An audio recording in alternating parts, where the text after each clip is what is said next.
Founded in 1980, the University Judiciary Community is the student-run organization authorized to investigate and adjudicate alleged violations of the university standards of conduct.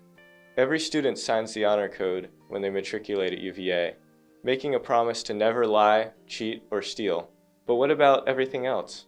Student offenses unrelated to honor fall within the jurisdiction of the University Judiciary Community, which hears cases related to property damage, physical assault, and other breaches of the standards of conduct or violations of local, state, federal law. Today we'll be speaking with UJC Chair Nabeel Raza about the committee's founding, function, and future.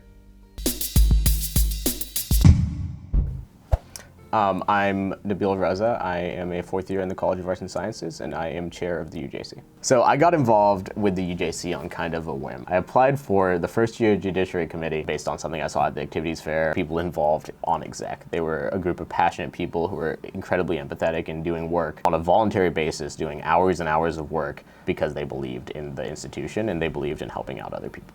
The UJC is organized around a central governing body. The central body is composed of representatives from each of the schools at the university that are elected by the student body.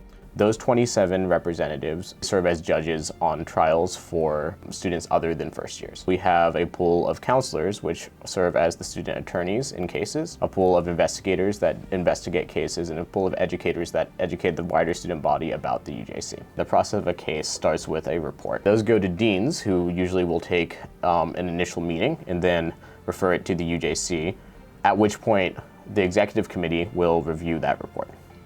That report will be reviewed on the basis of whether or not we think it violates a standard of conduct. If that's true, then we vote to accept it, and the case becomes a case officially in the UJC system.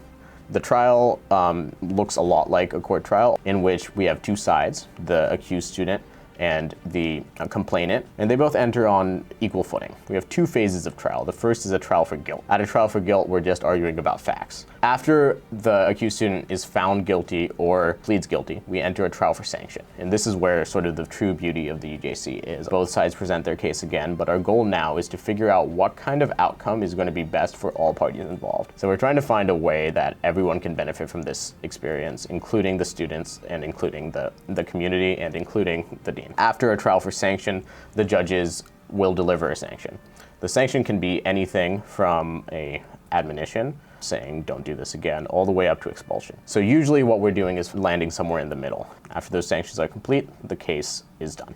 When you send a case directly to the UJC, whether you be a dean or a community member or a student, anyone can actually report a case to the UJC. Once they do that, they become a party to the case. They are at trial, they have their own counselor, they come, they make their case, they argue, they are present at trial, they are very involved in the process. The UJC is fundamentally different than professional staff-run programs. The most adept comparison is between the UJC at UVA and student conduct organizations at other universities that are primarily administrator-run. It is completely unique. And I have not found a student conduct process that runs like UVA's anywhere else in the country. We have an unprecedented amount of power in that students are deciding whether or not to accept cases, are investigating cases, are adjudicating cases, are giving out sanctions, and administering the sanctions. That means from the moment a report enters our system to the end a student is touching it. I think it sets up a more empathetic system. Every single person who's dealing with your case is a student in a relatively similar situation to the person who is being accused of a violation of the standard of conduct. We can always be looking out for students' rights, no matter what.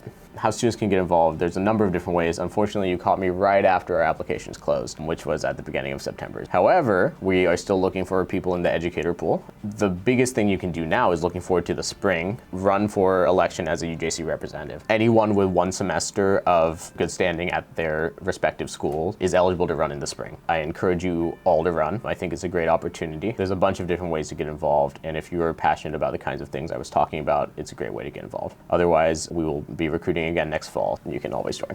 To learn more about the UJC, get involved, file a complaint, or view statistics on previous cases, visit their website at ujc.virginia.edu. I'm Raymond Paulson, WUVA.